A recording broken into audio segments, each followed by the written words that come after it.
ঘোষণা ইলেকশনের পরদিন আমি প্রস্তাবিত জাতীয় বাজেটকে গণবিরোধী, গণনিপীড়ক ও বাস্তবতা বিবর্জিত আখ্যা দিয়ে এর তীব্র নিন্দা জানিয়েছে বাংলাদেশ জামায়াত ইসলামী। বাজেট প্রত্যাখ্যান করে বিনিয়োগ বান্ধব নতুন বাজেট প্রণয়নের আহ্বান জানিয়েছে দলটি। গতকাল 2026-27 অর্থ বছরের যে বাজেট পেশ করা হয়েছে, যা বাংলাদেশের ইতিহাসে 55তম জাতীয় বাজেট। জুলাই বিপ্লব পরবর্তী বাংলাদেশে নির্বাচিত সরকারের নিকট একটি জনবান্ধব, সুপরিকল্পিত, দূরদর্শী ও বাস্তবায়নযোগ্য বাজেটই প্রত্যাশা ছিল, কিন্তু সরকারের ঘোষিত বাজেটে জনগণের আশা আকাঙ্ক্ষা ও জীবনমান উন্নয়নের বার্তা প্রতিফলিত হয়নি।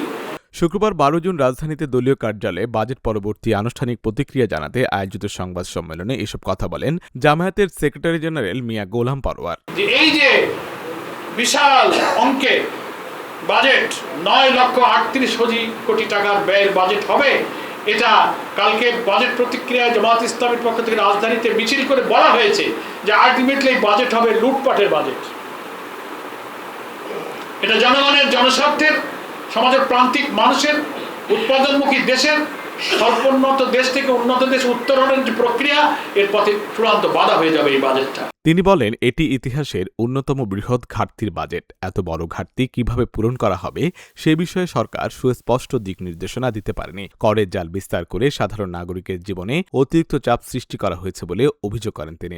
রাজস্ব আয়ের ক্ষেত্রে বাস্তবসম্মত কোনো রূপরেখা সরকার দিতে ব্যর্থ হয়েছে। অন্যদিকে ন্যূনতম ব্যক্তিগত কর হার 5% থেকে বাড়িয়ে 10% নির্ধারণ করা হয়েছে, যা নিম্ন মধ্যবিত্ত ও মধ্যবিত্ত জনগণের উপরে অতিরিক্ত চাপ তৈরি করবে।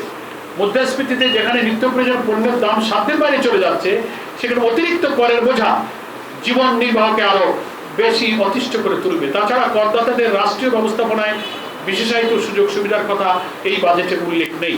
মিয়া গোলাম পরোয়ার বলেন, লাগামহীন করের বোঝা এবং বিভিন্ন কাঠামোগত দুর্বলতার কারণে এ বাজেট বাস্তবায়ন কঠিন হবে। তিনি দাবি করেন, অতীতে যেভাবে ব্যাংকিং খাত ক্ষতিগ্রস্ত হয়েছে, বর্তমান সরকারও একই পথে হাঁটছে।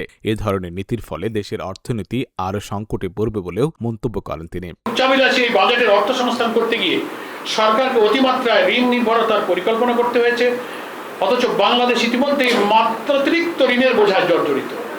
দেশীয় উৎস, বিশেষত ব্যাংকিং খাত থেকে অতিরিক্ত ঋণ গ্রহণের ফলে দেশের অভ্যন্তরীণ বিনিয়োগ স্থবির হয়ে পড়বে, যা কর্মসংস্থান সৃষ্টির পথে অন্তরায় হবে, যেটা আমি আগে বলেছি। অতিরিক্ত বাজেট ঘাটতি ব্যবস্থাপনা করতে গিয়ে দেশের সামষ্টিক অর্থনীতি অস্থিতিশীল হয়ে যাওয়ার সম্ভাবনা আছে। সংবাদ সম্মেলনে তিনি সরকারের প্রস্তাবিত বাজেটের সঙ্গে জামায়াতের ছায়া বাজেটের তুলনা তুলে ধরেন। একই সঙ্গে মূল্যস্ফীতি নিয়ন্ত্রণ, কর প্রশাসনের দক্ষতা বৃদ্ধি এবং বিনিয়োগ বান্ধব পরিবেশ তৈরির উপরও গুরুত্বারোপ করেন। অর্থ বছরের পরিবর্তনের প্রস্তাব আমাদের আমির জামাত রেখেছেন। এই ফিসক্যাল ইয়ারকে জুলাই জুন অর্থ বছর যেটা ছিল, এটা পাল্টে জানুয়ারি টু ডিসেম্বর আমাদের ক্যালেন্ডার ইয়ারে চলে আসতে হবে। কর আদায় পদ্ধতি এবং করদাতাদের স্বস্তির জন্য গভর্নমেন্ট কিন্তু প্রস্তাব সেই 3,75,000 টাকার আয়কে কর সীমার মধ্যে রেখেছেন, আর আমরা জামাত ইসলামী বলেছি 4,50,000 টাকাকে আয়ের কর সীমা পর্যন্ত নেওয়া। জামাত ইসলামের ছায়া বাজেটটা মূলত একটা জনকল্যাণমুখী, সংস্কারপন্থী রূপরেখা দেওয়ার চেষ্টা করেছে। সরকারের বাজেটের তুলনায় এটা কম ঘাটতি এবং কম বৈদেশিক ঋণ নির্ভর। তো এর মূল চ্যালেঞ্জগুলো মোকাবেলা করে যদি এই অধিবেশনে বাজেটের আলোচনার সুযোগ দিয়ে বিরোধী দলের যে সমস্ত বাজেটের সুযোগ থাকবে, কাটমাশন থাকবে, বাজেট আলোচনা থাকবে, বিভিন্ন প্রস্তাবনার সংশোধন গ্রহণ করে